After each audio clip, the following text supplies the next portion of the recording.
Well, good evening and welcome to Tucker Carlson tonight. And of course, Happy New Year. America lasted yet another 12 months as the best country in the world, but it was a turbulent year, and 2018 could be even more so. So later tonight, advice on how to thrive over the year ahead, no matter what happens.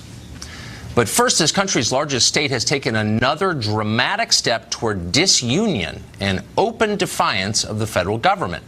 As of yesterday, California is now a sanctuary state. It's the nation's first. All police statewide in California are banned from asking about a suspect's immigration status or cooperating with federal immigration officials. Landlords are banned from reporting the legal status of their tenants. Colleges can't monitor the immigration status of the kids they enroll. These new measures augment the state's many existing laws, all designed to enable illegal immigration. Illegals in California already are entitled to receive a driver's license, in-state college tuition, free health care for their children, and more. They don't need to have a job. They don't have to know English. It doesn't matter even if they have a history of crime, even violent crime. In California, illegal aliens are now a protected class. And maybe more significant, the state itself is now in direct opposition to this country's most basic laws.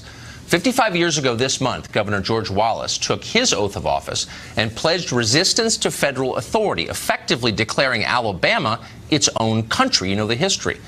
Well, Governor Jerry Brown of California has done something similar this week. Travis Allen is a Republican in the California State Assembly, and he joins us tonight. Mr. Allen, thanks for coming on. Thanks so much, Tucker. So California is the biggest state, but it's still a state, not a country. How can it have its own immigration policy? How can it redefine citizenship when it's not a country? Simply put, it can't.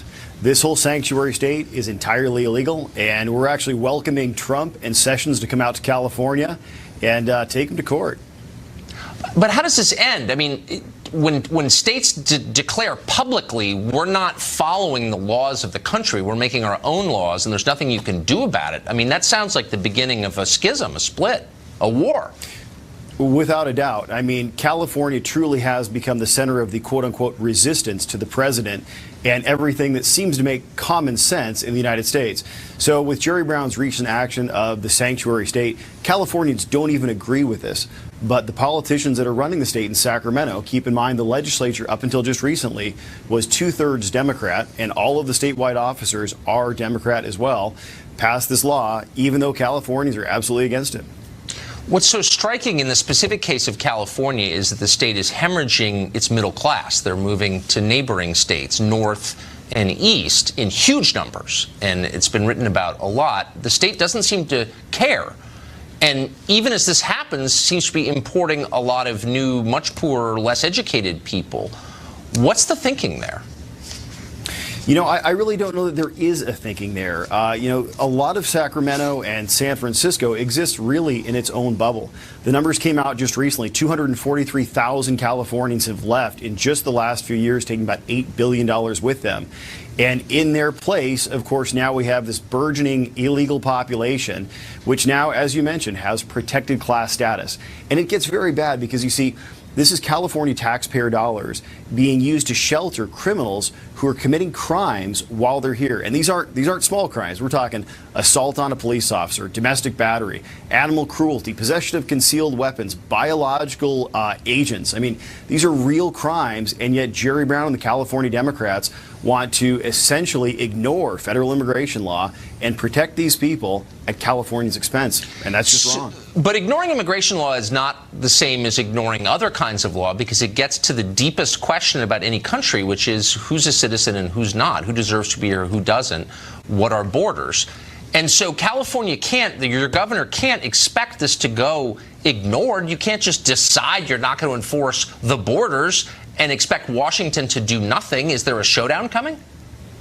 Absolutely there is. I mean, this is truly, it's a bluff. And it's up to the president and Jeff Sessions to step in and call the bluff of Jerry Brown and all the California Democrats that are passing these unconstitutional laws. And keep in mind, too, you know, a lot of people around the country say, well, you know, everybody in California is liberal, they're Democrat, and that there could be nothing further from the truth. You know, there's actually more Republicans here in California than in any other state. And past that, forget about party lines for a moment. 74% of Californians are absolutely against sanctuary state, including 65% of Latinos. Well, why would they be for it? I mean, the middle class isn't leaving California because it's thriving. The infrastructure is a mess. The schools are terrible. There's more poverty in the state than any state in the union. I mean, is there a connection, do you think, between the state's immigration policies and the direction of its economy? Without a doubt. And I mean, really, you have to go back a couple of decades. The California legislature has been dominated by Democrats by 39 of the last 40 years. Yeah. The Brown family has run California for 24 of essentially the last 50 years. So you need to look no further than what has been going on successfully. We had driver's licenses for undocumented immigrants, people who are here illegally. And now this is really just the next step. Now it's a sanctuary state. All of these things are unconstitutional, but the California legal system is broken. The California political system is broken. That's why we truly need Washington to hear this message and come to California, sue California, take them to Supreme Court, and let's get the Constitution enforced, because there's a lot of Californians here that want to be protected. Until we get a new governor in the state, you know I'm running to be the next governor of California. Until that happens, we could actually use some help from the national guys. Well, and it affects the rest of us, too. Assemblyman Allen, thank you very much for joining us. Without a doubt, Tucker. Remember, what starts here in California usually spreads to the rest of the nation, so let's put a stop to it. Like a virus. Thanks. Kathy Aru is the founding publisher of Catalina Magazine, and she joins us tonight. Kathy, thanks for coming on. So you can agree or not with the new policy in California, but doesn't it give you pause that California is basically doing what southern states did 50 years ago, 60 years ago, in saying we're ignoring federal authority on states' rights grounds?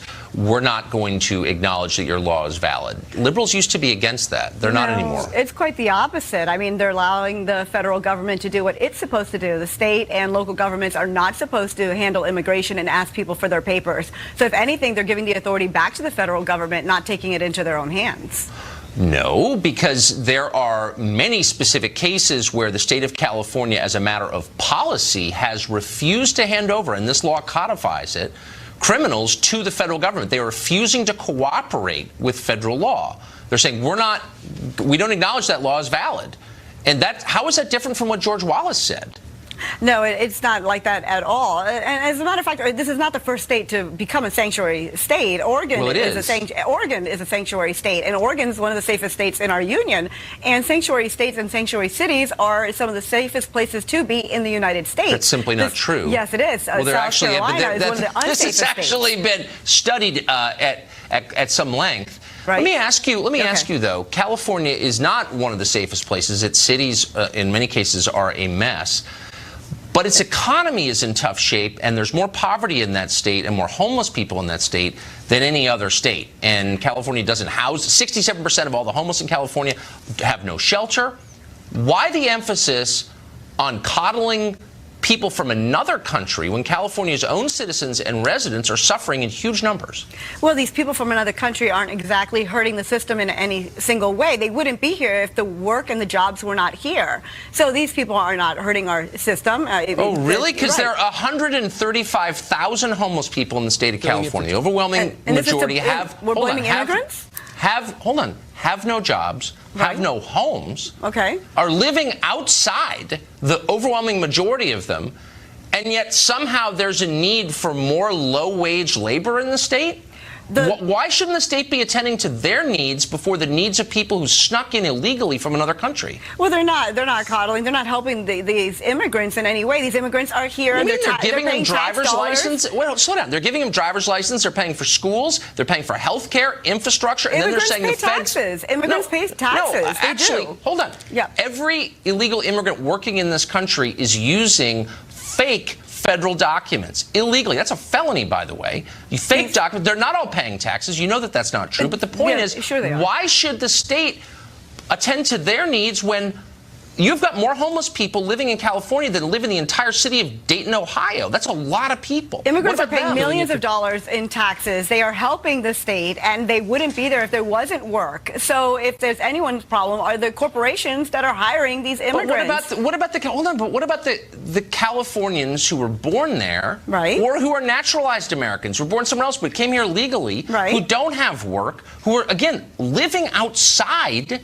Why isn't their plight priority number one? Why is it that of the illegal alien? Why is that person's plight more important? Who's to say their plight isn't number one? The undocumented person's plight isn't number one. It's simply being a sanctuary state means that they're not going to take the time from these people who will call in a crime, that they're not going to tell these people you're not wanted here, you're not working, you're not being productive, you're not helping our society. They're just saying, be part of our community, call in the crimes, join our community, feel safe here. Wait, hold on. Why didn't the governor just sign a law designed to help the more than 100,000 people living outside in California, the American citizens living outside, dying outside? Why didn't he sign a law helping them? Well, he's helping everyone by making these people feel welcome in his state. He's helping everyone. But how does it help them? Hold on. How does it help Americans, or Californians in this case, without jobs, to welcome people to work for less than they would make? Undocumented immigrants are not hurting anyone's jobs. They're not taking away anyone's jobs. As a matter of fact, we need more worker visas for these people. We just don't have a system that allows year-round worker visas. I'm sorry. I'm really trying to be patient. I'm trying to track with you logically. Of course. How is it that when you have a huge pool of people who are unemployed, it's helpful to those people, the American unemployed, to bring in a whole lot of other people and give them jobs? How does that help the unemployed in America? I'm totally baffled. What's hurting is technology, and the manufacturing jobs are gone, and technology is what's hurting workers in America. It's not the undocumented immigrant. Okay, so if technology is making all the low-wage jobs go away, then why are we letting in hundreds of thousands, nationally, millions of people with no skills, tech skills at all?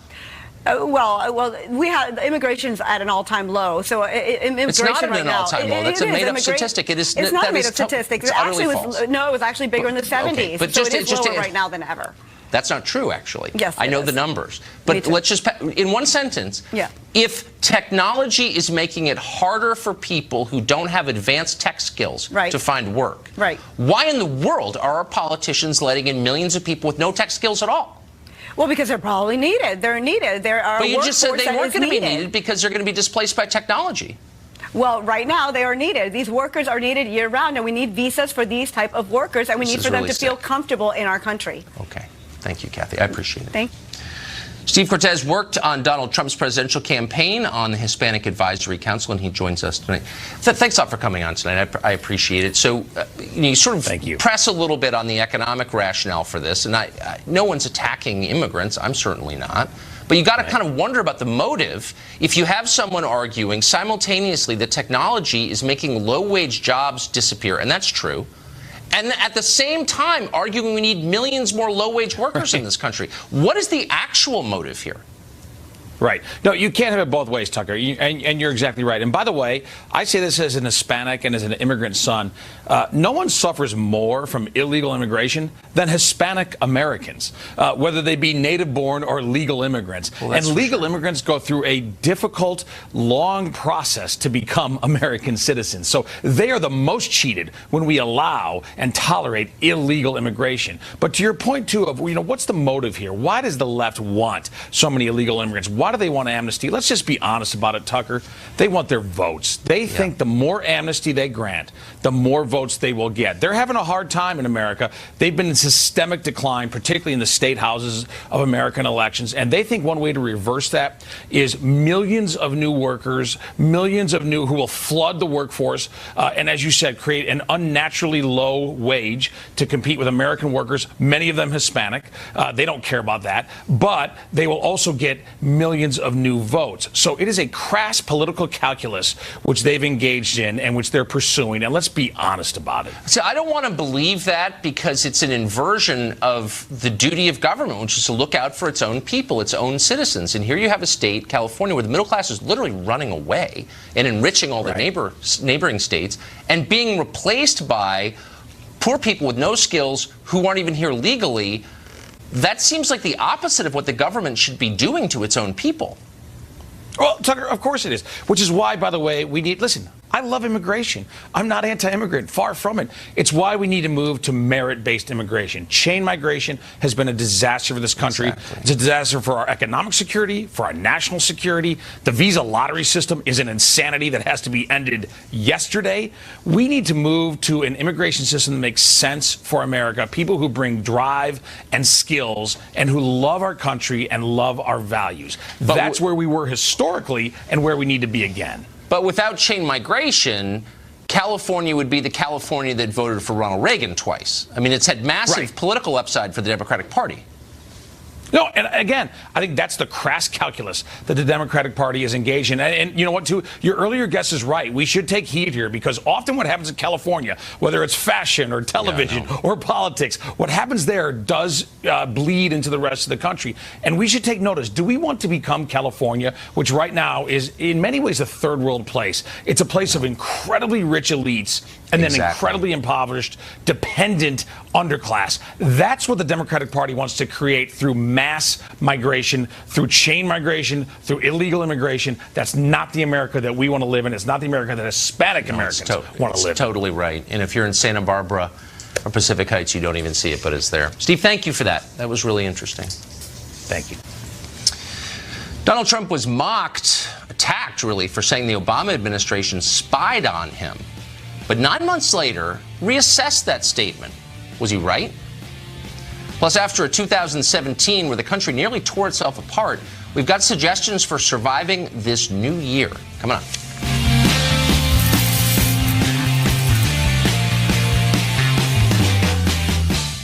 Nine months ago, President Trump sent out a tweet that shocked a lot of people. Here's what it said. Terrible! Exclamation point. I just found out that Obama had my wires tapped in Trump Tower just before the victory.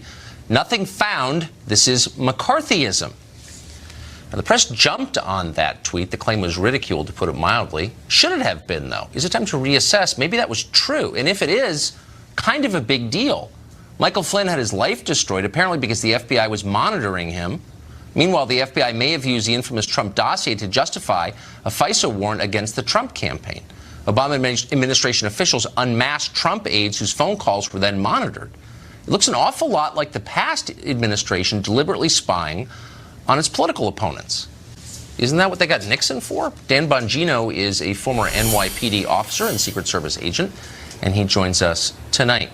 Dan, the evidence is stacking up. I don't know, had his wires tapped. I'm not exactly sure what the president meant by that, but it looks like people in his orbit working for his campaign were being surveilled by the administration. Why is that not a huge story?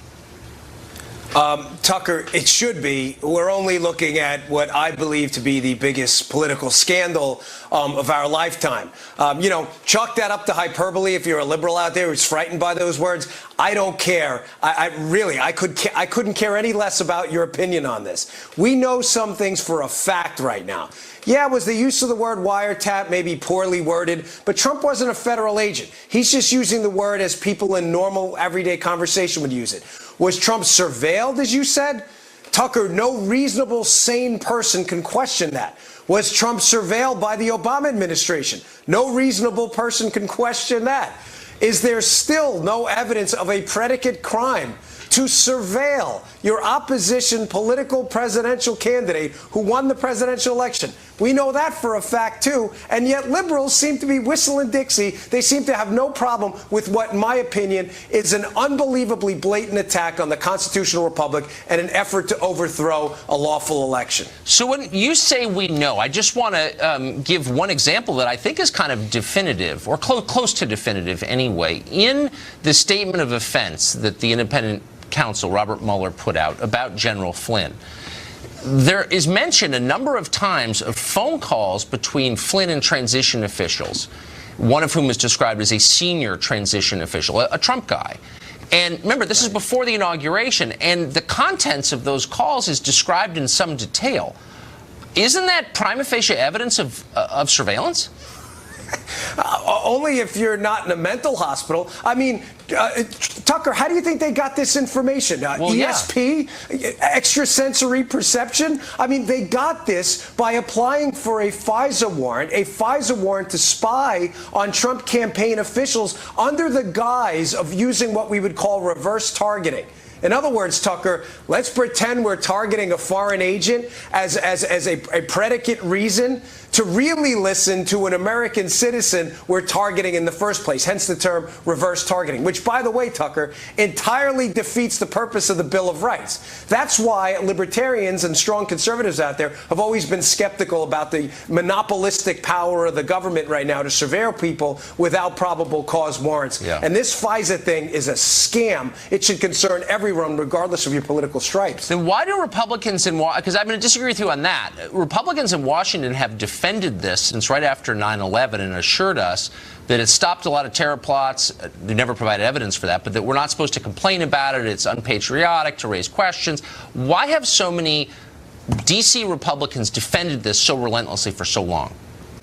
Yeah, just let me be clear. When I say FISA scam, I'm talking about the FISA warrant on Trump. The program has some merits, Tucker, in the targeting of overseas actors. They have no Bill of Rights. Foreign actors and terrorists have no.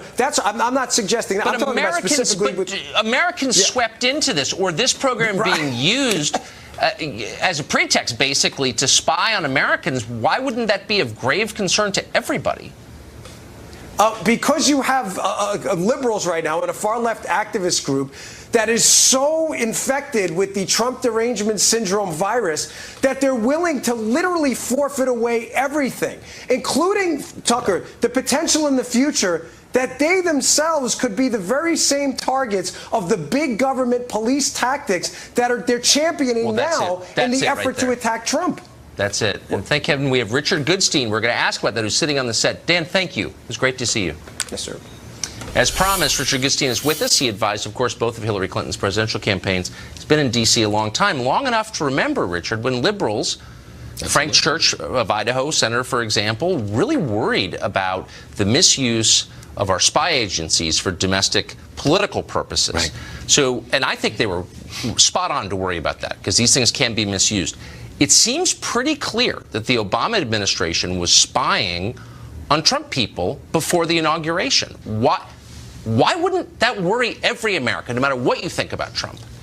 Why does it not worry Donald Trump that the Russians, according to the intelligence community, tried to, and indeed did, kind of infiltrate and undermine our democracy by what they did?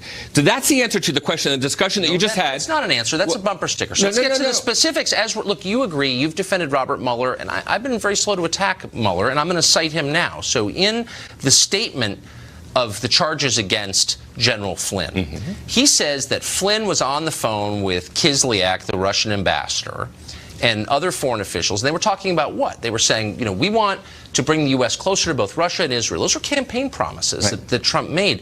Why is that an act of disloyalty against your country that would justify surveillance? I don't understand. Does it surprise you that the U.S. government might surveil the Russian ambassador to the United States? Exactly. So you're assuming that this was a surveillance of Flynn, who incidentally we had already had a predicate for, because the Russians had reached out. They didn't reach out to the Hillary Clinton campaign. They reached out to the Trump campaign, and the Trump response was, love it, let's see more. I'm confused. That was to undermine the democracy. No. They're, of course, the intel agencies are allowed to and ought to be surveilling foreign actors in the United States and also abroad. But we're supposed to be pretty jumpy about getting Americans involved in that surveillance. There's a high bar. The FISA court exists to make sure this is not abused. There's no evidence that Michael Flynn was doing anything wrong with the Russians at all. It doesn't show up in the Mueller statement. Okay? And why wouldn't it? He's investigating that. There's no evidence he did anything untoward or disloyal to America, and they're still surveilling him. Why shouldn't that bother you? This was the same Michael Flynn sitting next to Vladimir Putin in 2015. That's not a crime, but the fact is to suggest that there's no evidence anywhere. Where's the evidence? Well, the fact is that Mueller has. To Putin I bet you, if you put out Robert Mueller's desk drawer, there would be reams of evidence. He chose not to put it in. Where is it? So it's secret evidence that the rest of us can't see. It's not. We will see it. But where is it? He's already pled guilty to a felony. Exactly. So where's the evidence? And my guess is there there would have been multiple felonies. Really? Because he's having to sell his... Look, I don't know Mike Flynn. I'm not defending him on a personal basis. The guy's had to sell his house. His life has been destroyed. Yeah. He pled to a felony. He could go to jail. And he should have thought about that before he lied to the federal government. Okay, no, he lied. He lied. But he did other things as well. Really? Because where are they? Well, we know, for example, that he didn't disclose what he should have disclosed on forms but that what did by he law... do wrong? Well, wait, no, I mean, like, that's like saying what did he? No, but whatever. Hold on, it's not whatever, and I'm not excusing perjury. He pled to it. What I'm shocked by is that our intelligence agencies were surveilling the political opponent of the president at the time. Yeah. No, they were. I mean, it's right here. Yeah, they were, and nobody seems to care because you feel like someone you dislike is being hurt by it, so it's okay. And I would say the problem with that analysis is it suggests the FBI was out to get Donald Trump and his people, and the answer to that is Donald Trump should thank his lucky stars for the FBI. That's why he's president, because of what Comey did on July 5th and on October 28th. That is the reason that he is president. Sorry. Okay, but that's an entirely separate debate. Well, but it's still the suggestion that the FBI is corrupted. Comey in this. Look, can we just take Trump and Hillary and all the polarizing political figures out of this and have an honest conversation? Sure. Isn't it something we should be concerned about when our intelligence and law enforcement agencies put Americans under surveillance and don't tell them about it and don't tell us why they're doing it and never come up with a real justification for it, and then you see people's lives destroyed? How would you like this if this happened to a Democrat? You'd hate it. Yeah. And I hope that I would be honest enough to be on your side, because it's wrong. I think the whole point of surveillance is not to sort of knock on the door of the guy being surveilled and saying, incidentally, watch yourself, what you say from now on. That's not the point. The point is to catch them doing things that are contrary to the interests of the United States. That's what Michael Flynn did. That's what Paul Manafort is accused of doing. What did Flynn... Okay, Flynn, if he did something that was, quote, contrary to the interests of the United States, he betrayed his country, which is what you just said. Yes. What is it? Okay. He got his staff, when he was National Security Advisor, again, the president's national security advisor has pled guilty to a crime. While he was national security advisor, we know that he asked staff to basically take a client's wish list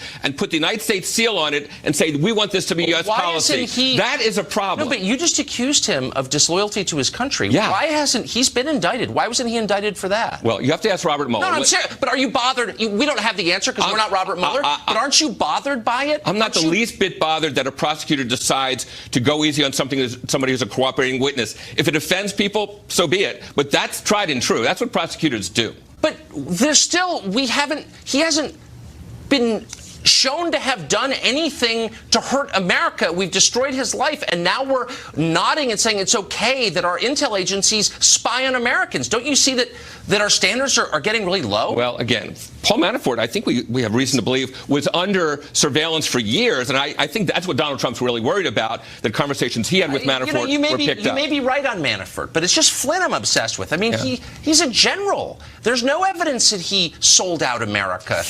I think asking you're the government to put a stamp on your client's document, that's kind of selling out America. They should have indicted him for it. Richard, thank you. My pleasure.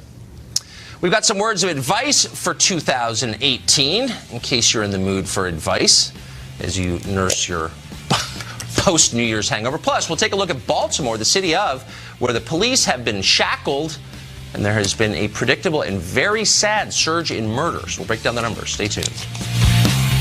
Last year, but one city still managed to become a war zone. Unfortunately, it was within our borders, Baltimore, Maryland. It ended the year with 343 murders, or 56 for every 100,000 people. That's the city's highest per capita rate ever, greater even than during the Great Crack Epidemic, the sad epidemic of the 1980s. There's one obvious culprit for this, a stand down by police. After the 2015 riots there following the death of Freddie Gray, Baltimore cops were pressured to back off on tough policing tactics. A lot of them were afraid to go out and do what they did before. For the most part, they backed off. And this is the result. LaDawn Jones is a criminal defense attorney, and she joins us tonight. LaDawn, thanks for coming on. Thanks for having me back, Tucker. Happy New Year. Happy New Year. So, look, there are people in Baltimore who are, not right-wingers who actually live there, in contrast to a lot of the leaders of Black Lives Matter, rich kids on college campuses, who are saying that the police leaving has been a tragedy. This is the Reverend Kinsey Scott, an activist in the city. Quote, "We wanted the police there. We wanted them engaged in the community." Why wouldn't people who live in a city with over 300 murders want police keeping order? Well, they absolutely do. No one never said that they didn't. They want the same thing that you talked about in your last few segments. They just don't want government overreach by having police officers who are abusive to innocent people and abusing their power rather than performing their role as law enforcement. Well, I think everybody wants that for sure, and I agree with them completely. I hate any abuse of power, whether it's by the cops or the DMV worker you deal with, or anybody. Abuse of power is always wrong.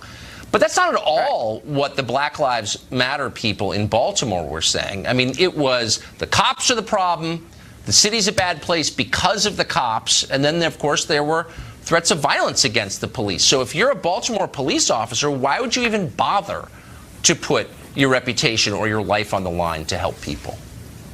Well, you know, I understand your argument. As a public servant, when you have a thankless job, it's very hard to get up the next day and do what you need to do, but that's what you sign up for. I don't think that the Black Lives Matter stance, and last time I was on your show, you listed me as a Black Lives Matter activist. I'm not an activist, but I do understand their issue. They don't want government overreach by too much force by the police, and that's what they said, but that's not what people heard. People heard, we don't want the police, when really they said, we don't want the police to kill us, which is a pretty different thing. Right. So the whole, like, pigs in a blanket, murder cop stuff, that was the nuanced message that you're describing?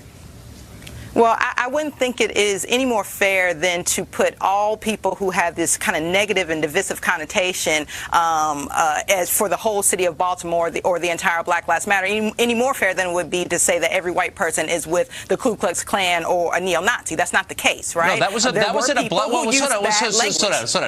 at a Black Lives Matter march. So, I mean, it's not like some out of nowhere connection. That was at a march, and it's on video, so it's not like I'm making it up, as you well know.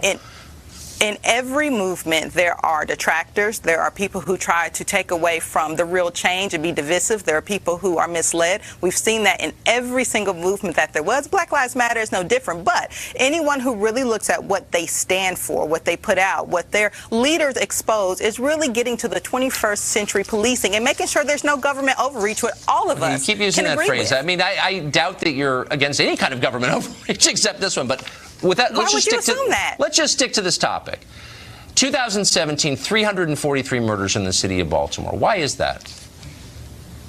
Well, I don't live in Baltimore. I live in Atlanta. But I can tell you as a former prosecutor, there are a number of factors that go into the increase of criminal activity. But one of the number one things, the things that Black Lives Matter ask and many others, is that we want to make sure that the police are involved and an integral part of the community, not against the community. And they have not reached that point yet. But hold on, I'm confused. So you say that you're part of Black Lives Matter, at least sympathetic to it. So it's in the name, Black Lives Matter. I don't know what percentage of those 243. Well, I didn't say that, but yeah. Okay. I don't know what percentage of those murder victims were African American, the overwhelming majority. So I'm a little concerned and confused by why you wouldn't have a better answer than there are a lot of reasons. Like, it's a serious question. Why were 343 people murdered in Baltimore this year? Have you thought about why? Absolutely, but I don't understand what one argument has to do with the other. There are a number of reasons why there were murders of black lives, and all black lives, all lives do in fact matter. And so whether they're taken by the hands of the police or of criminals, I think people who really care about their community want to address both of those. It doesn't have to be either or. Why? Because Black Lives Matter spends a lot of, Black Lives Matter spends all of its time talking about how the cops are the problem, but I don't hear anybody even thinking through, like, why is this happening? That's a lot of people to die in a small city, and I never hear anybody say why.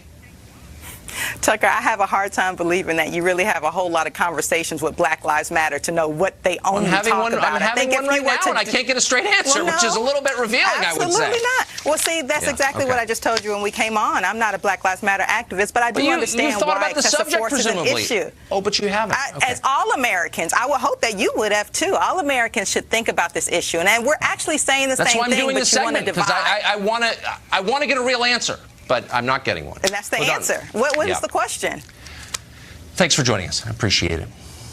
2017 was a toxic year in American political life. We have some advice on how to make the next year, this year, 2018, perhaps a little better. Next.